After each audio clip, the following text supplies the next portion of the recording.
Hello everyone, my name is Archana Devi. I am Assistant Professor from CSE Department, Rajagiri School of Engineering. The subject that we are dealing with is CS 303 System Software for 5th semester Computer Science students, and the topic that is being dealt in this video is from Module 2, Assemblers Part 1. So this subject is taken from the textbook. Okay, the topic is taken from the textbook System Software and Introduction to Systems Programming from Leland Elbeck textbook. So what all are we going to see for today? We'll see an introduction to assembler, what are the various assembler directives, various assembler tasks, and we'll end up with assembler data structures. So let's start with an introduction to assembler. So we all are aware about the history of a computer, right? Initially, everything was to be fed to the computer in form of bits of zeros and ones, because computer can understand only machine language, that is your binary language. So if you want to perform a single operation of the form z is equal to x plus y, then each of this should be decoded into its equivalent machine form, and we have to directly feed this instruction to the machine so that the machine can understand what the human wants. So it was very difficult for the human to by heart all the combinations to perform each operation. If I want to perform an addition operation, it will have a combination of bits and zeros and ones.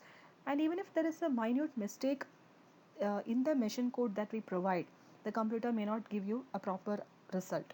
So we have to modify everything in the machine code that we make, right? So it was very difficult for the humans to remember all these bits of zeros and codes. So a more human friendly version of machine code was developed, which we call it as an assembly language. So rather than remembering the machine code, say this example that is given here, it means load the number 2. So this assembly language uses some mnemonic codes of this form: load, store, add, etc. So the users doesn't have to remember the entire machine code binary.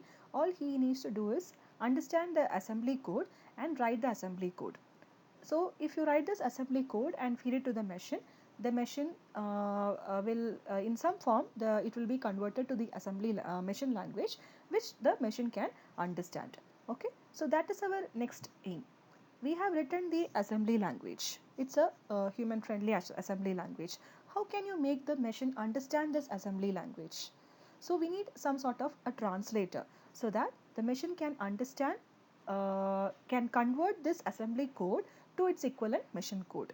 So similar to what for the translators like compilers and interpreters that translates a high level language to a machine language, we have this translator called as assembler, which converts the mnemonic operation codes to its equivalent machine codes. So assembler is nothing but a translator.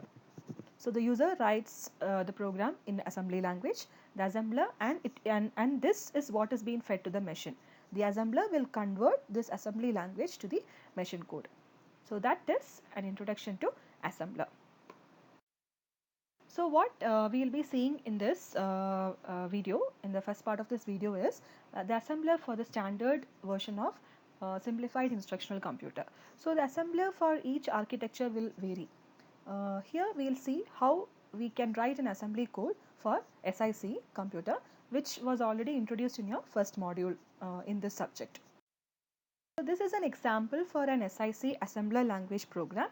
It's taken from the textbook. The figure is 2.1, and all the mnemonic instructions that has been given here is from the appendix A, which is there in the textbook. So this is an example assembly language program which is written. Let's try to understand each of these columns of the assembly language program. Okay, you can see the first column is line numbers. It's just for users reference. It doesn't include any extra meaning. The program starts with the assembly code program starts with address labels. So whatever you write here, you call it as address labels or symbols. So you might be familiar with C programming, where you have a statement goto, right? In goto you can mention the label of a variable, label of an address, right? So this label is similar to that. Next we have the mnemonic codes. So these are the mnemonic operation codes of the instructions. Now this is specific to your SIC architecture. Okay, so maybe some of these instructions are already familiar to you. And next comes the operands. So what are the operands that comes along with the instruction? And this is just a command side. So what each instruction does, it's been written. So this is the structure of an assembly language which has been written for an SIC computer. So this figure is 2.2. It's a program from figure 2.1 with the object code. So the same program that we saw in the last slide, it's been converted with the, it's been added with the object code. So when this assembly language is being converted to its equivalent binary, how does it look like? Okay, so this is the role of the assembler. The assembly code will be written, assembler will convert this assembly code to its equivalent binary format. But here we have represented everything in hexadecimal. So all these numbers are given in hexadecimal. So here you can see it starts with the address 1000, it goes till 1003, 1006, 1009, followed by 1000 C, because we don't have 1010 represented in hexadecimal. For 1010, it's equivalent to 100A. That is the decimal. For the decimal equivalent 10, we have A. For decimal equivalent 11, we have the letter B, and so on until F we have. And after F, 0F, you have the number which will be 10. 1010. That's when it comes 1010. So just understand that all these addresses are in hexadecimal format, and these object code which is also represented, it is in hexadecimal format. For the translators like compilers and interpreters, that translates a high level language to a machine language. So rather than remembering the machine code, say this example that is given here, it means load the number 2. So this assembly language uses some mnemonic codes of this form: load, store, add, etc. So the users doesn't have to remember the entire machine code binary. All he needs to do is understand the assembly code and write the assembly code. So if you write this assembly code and feed it to the machine will in some form it will be converted to the assembly machine language which the machine can understand. Okay, so that is our next aim. We have written the assembly language. It's a human friendly assembly language. How can you make the machine understand this assembly language? So we need some sort of a translator so that the machine can understand, can convert this assembly code to its equivalent machine code. So similar to what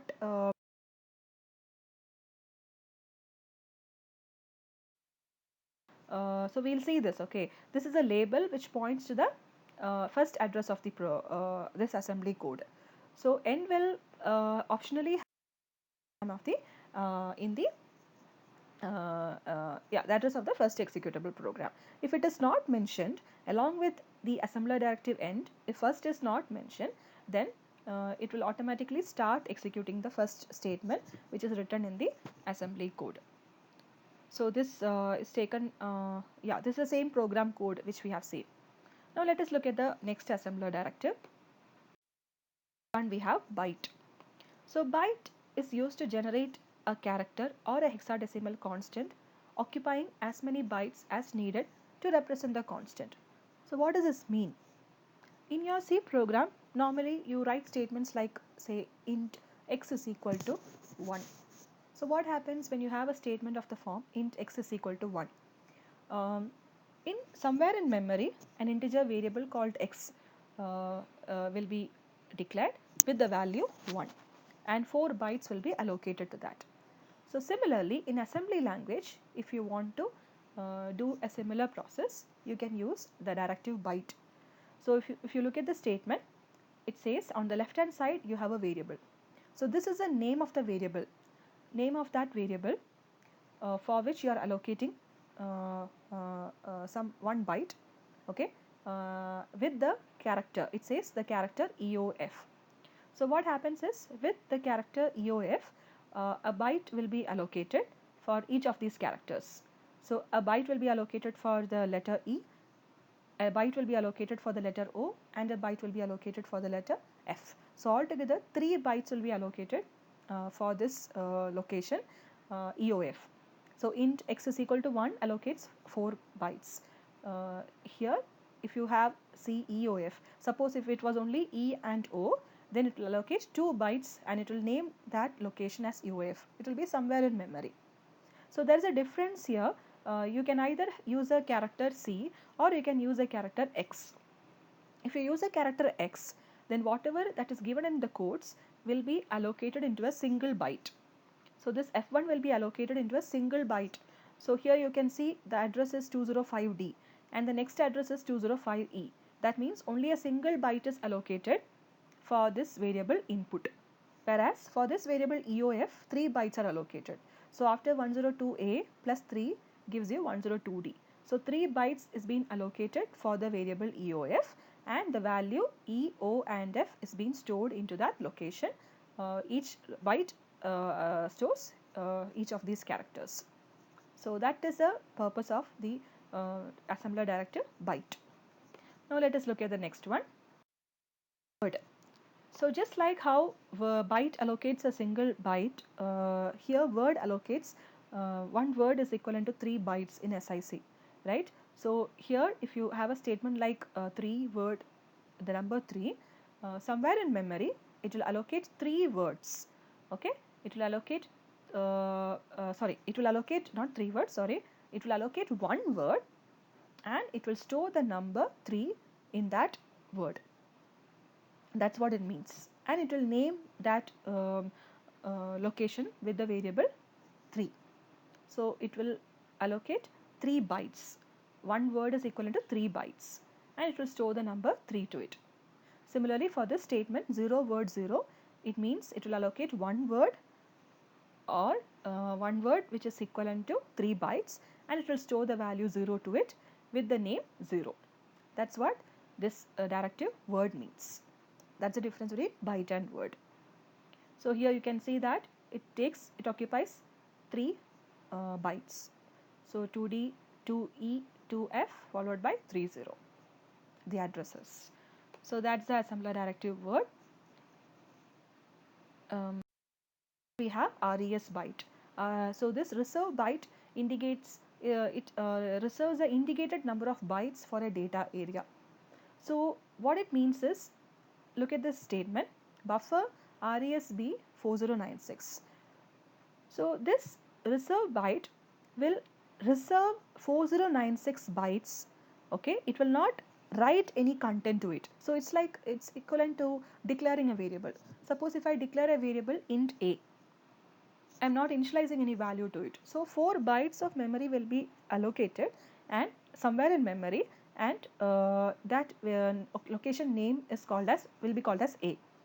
Here similarly 4096 bytes are allocated for the variable buffer somewhere in memory. So this 4096 in hexadecimal, if you convert, this is in decimal, if you convert this you will actually get 1000.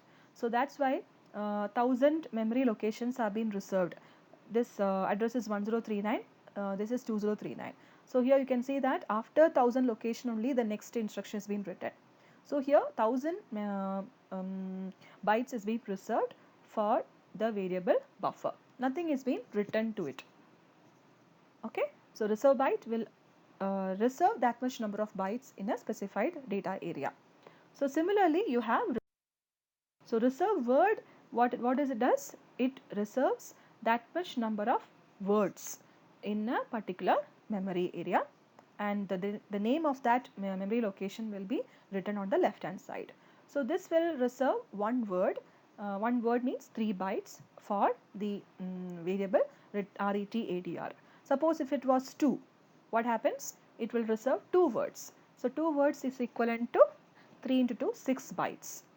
Okay. So if it was 1033, RETADR, RESW followed by 2, then here the next address will be 1039, because altogether 6 bytes would have been reserved for the variable RETADR if this was 2.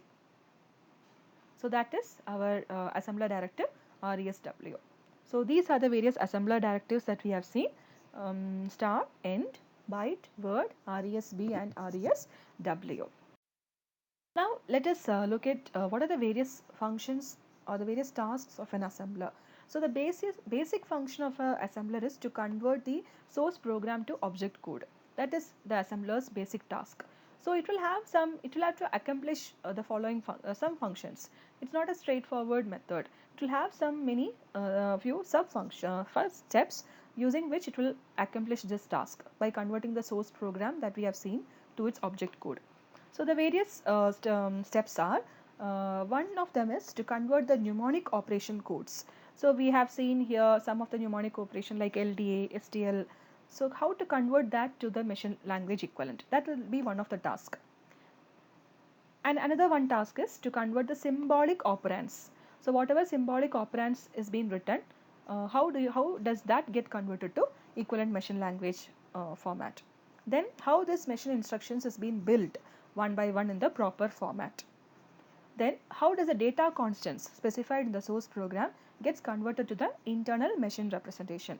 Data constants like we have seen EOF, how that gets converted to the internal machine representation. And then we have finally writing the object program into the AND assembly listing. One by one you have to write the object program. How is it exactly written? So these are the various tasks of an assembler.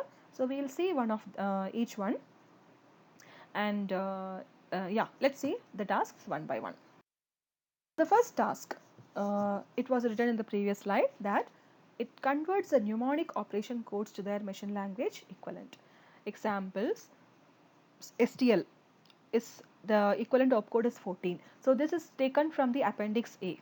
Okay, if you refer appendix A in the textbook, you can see all the operation codes for all the instructions. So all these are the instructions and its opcode. The first two bytes which is represented here is a first byte. This is a first byte that gives you the opcode. So LDA opcode is 00, COMP opcode is 28, and so on. So that's one of the tasks, converting the opcode to machine language equivalent. Then saw converting the symbolic operands. So if you see, all these are symbolic operands. Return address is a symbolic operand, enfill is a symbolic operand, how and RD, REC is a symbolic operand. This gets converted to its equivalent object code 1033.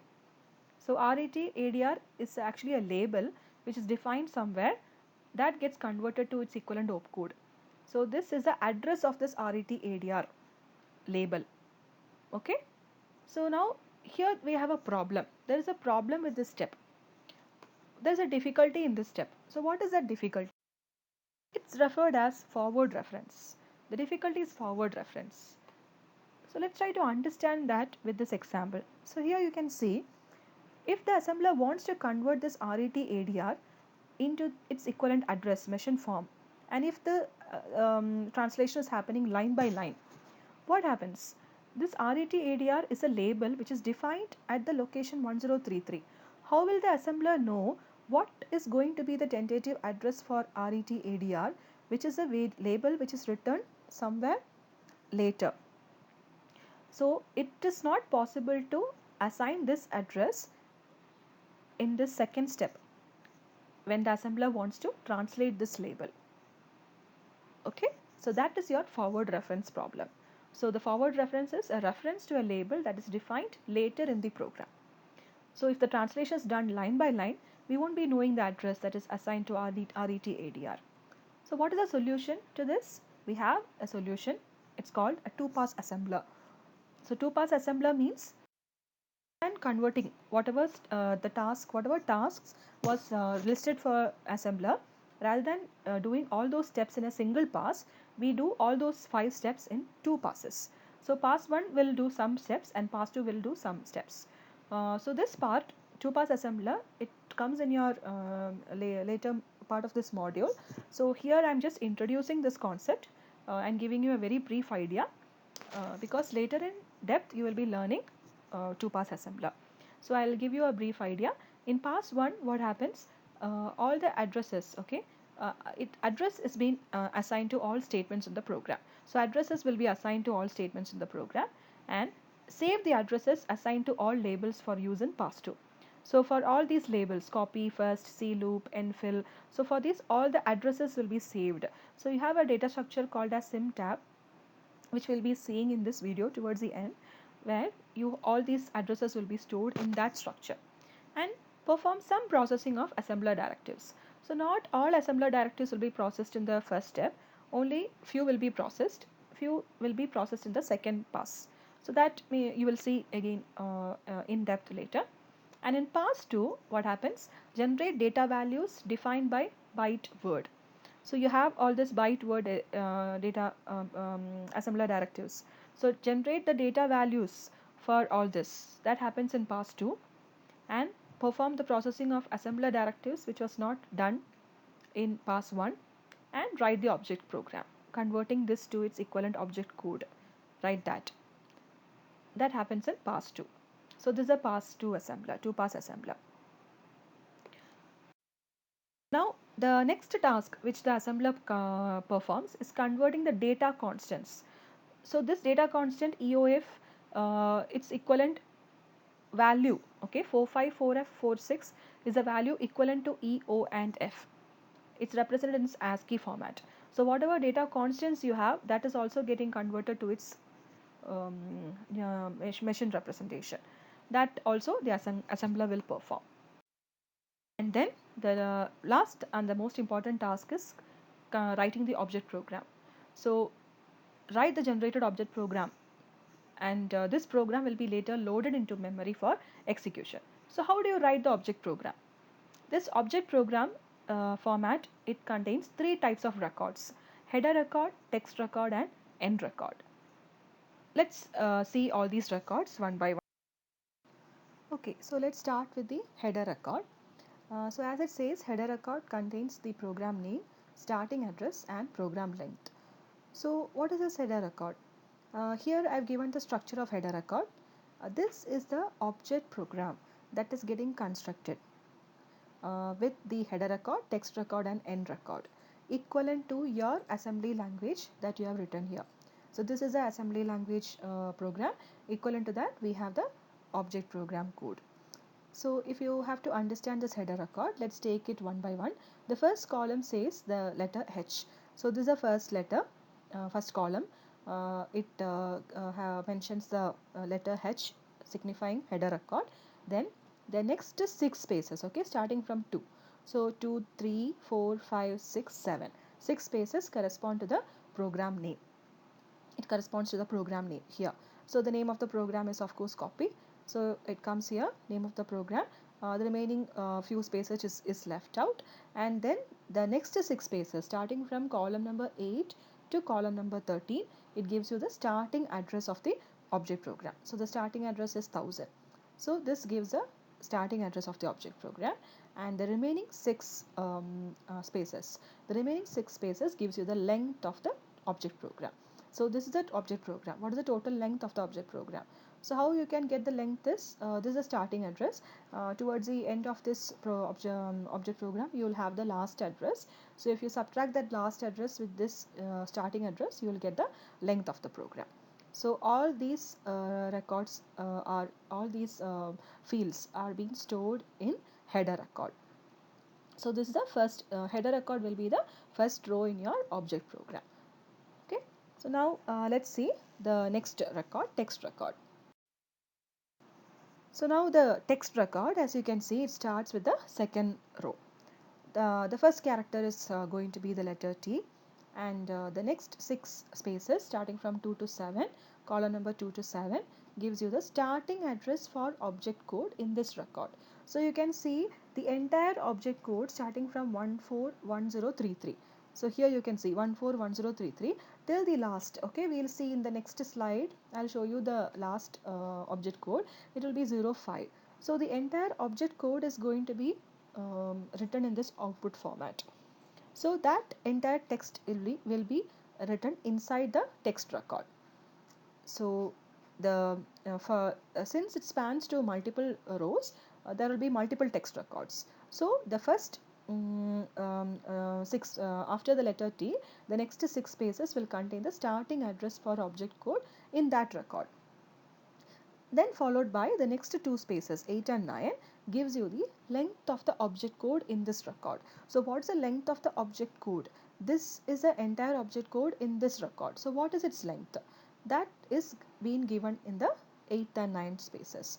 And then finally from 10 to 69 space. So this is the 10th space. 10 to 69 space. Altogether you have 60 spaces if you calculate. So those 60 spaces will be stored with the object code represented in hexadecimal.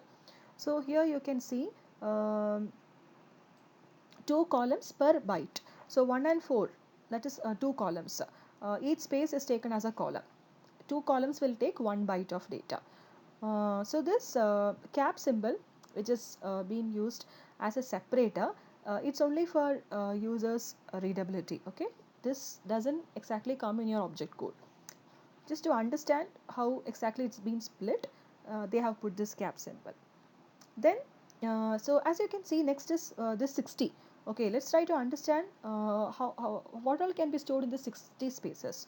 So you can see this object code takes 6 spaces. One corresponding object code takes 6 spaces, right? So all together in a particular row, 60 spaces they have provided to store the object code.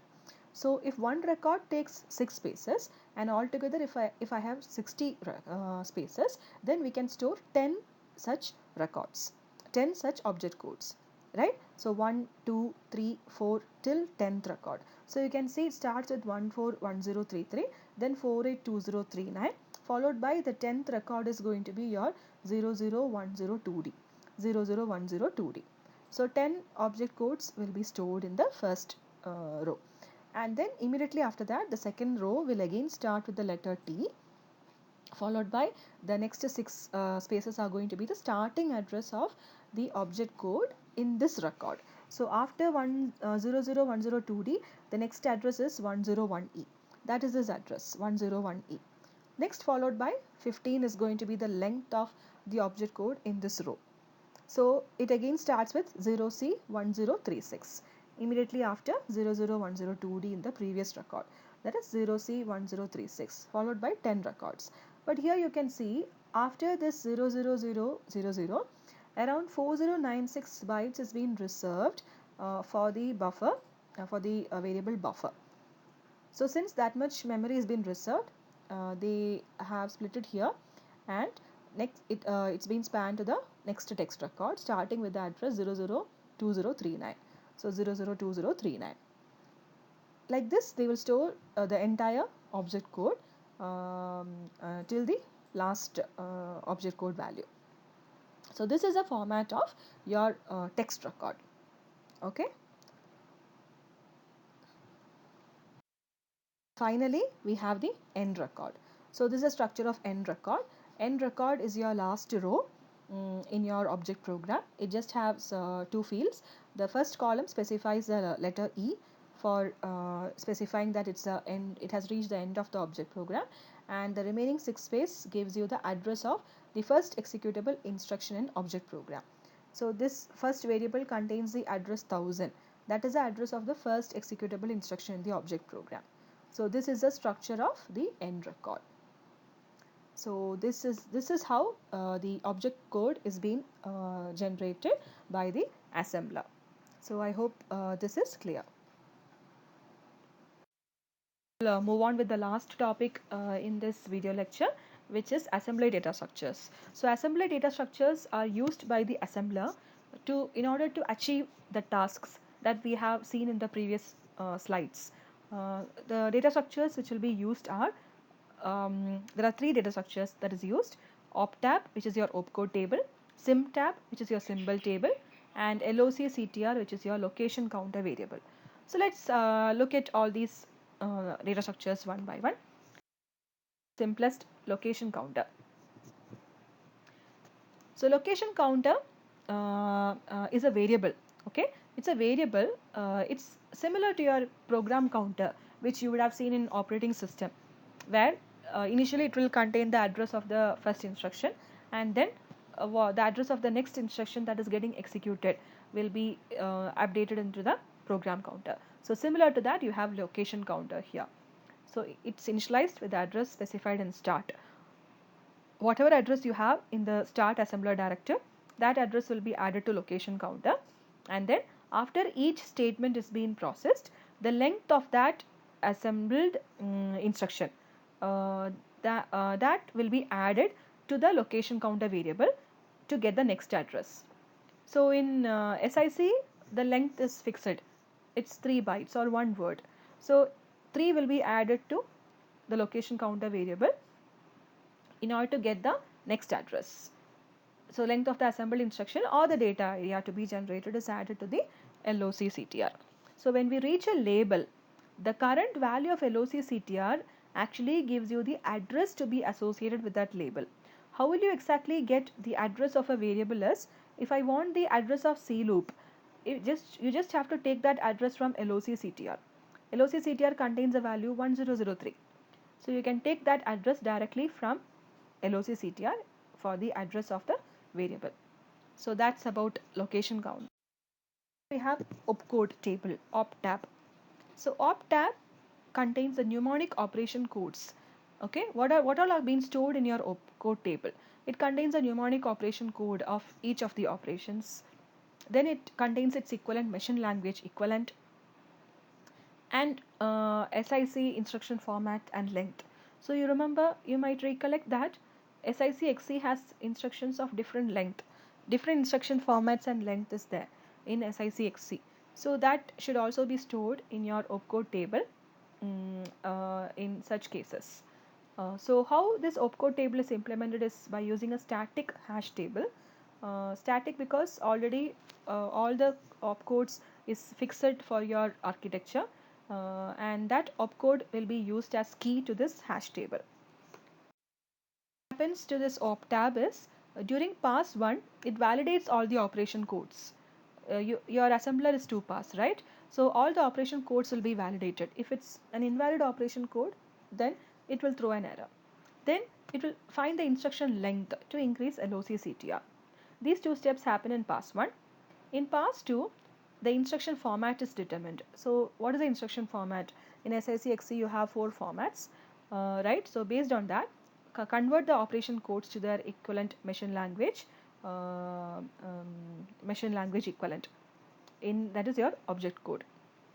So the role of optab comes here in order to find out the operation code and to find the instruction length. All those things will be used with the help of optab. Now next comes your symbol table. Symbol table, what all does it store? It stores a label name. So we have seen many labels in the program, C loop, RET So it stores that name, it stores the address mainly. These two values are getting stored in symbol table. Apart from that, you have some flags also to indicate some error conditions. Say for example, if you have same label defined in 2 places, so that's an error that will be indicated in a flag which is being stored in the symbol table. And sometimes it also stores the data type of that value, whatever is being used for the label, and maybe or the length, what is the length of that label. It's an optional value, optional entry into the symbol table. And how this is implemented is with the help of a dynamic hash table, because your labels is user defined, right? Whatever is being written in your assembly code, it can be inserted and deleted when the assembler runs. So for that efficient insertion and retrieval, a dynamic hash table is used for symbol table. Okay, so now let's see the role of symbol table, where the symbol table is used by an assembler in order to convert the assembly language to machine code. So what happens in pass 1 is, the label names and the assigned addresses are stored in symbol table. Say for example, all these are the label names: copy, first, C loop, nfill, etc. So this label names and its assigned addresses will be stored in symbol. This is a symbol table. So how will we get these addresses, these assigned addresses? That you can take from the current value of LOC CTR. LOC CTR will be currently pointing to this address. So copy and its address will be stored in symbol table. Similarly, first followed by its address, C loop followed by its address and so on. So in the first pass, this symbol table will be created with all the labels and its associated addresses. And what happens in pass 2 is these symbols, okay, these symbols are used as, these symbols might be used as operands in some of the instructions. Say here you can see STL uses the operand RETADR, which is a label. Similarly, you can see here J uses the label C loop, which is also a label. So in the second pass, the symbols which is used as operands are looked up in the symbol table, and its equivalent address will be taken in order to convert the instruction to its equivalent machine code. So here when you convert this instruction STL RET ADR, how does this object code get created? STL is a here 14 is a opcode, and this address is a address value of RET ADR. The address value of RET ADR is defined later in the program. So where do you get that address? From the symbol table. This was a problem with the forward reference. Hope you remember. We saw in the beginning part of this lecture there where if this 2 pass is not there, and if we try to convert the lines one by one, here this RET ADR refers to an address which is defined later in the program. So without 2 pass, you cannot have this reference symbol table where you can refer the addresses in the second pass when it gets converted to the object code. So this is the role of symbol table, where the assembler uses a symbol table to convert the assembly language to its object code. That we have come to the end of assemblers part 1. So in the next video we will be seeing the various machine independent and dependent features, where we will be considering SIC XC architecture. So I believe that you have understood this section on as an introduction to assemblers. Thank you so much.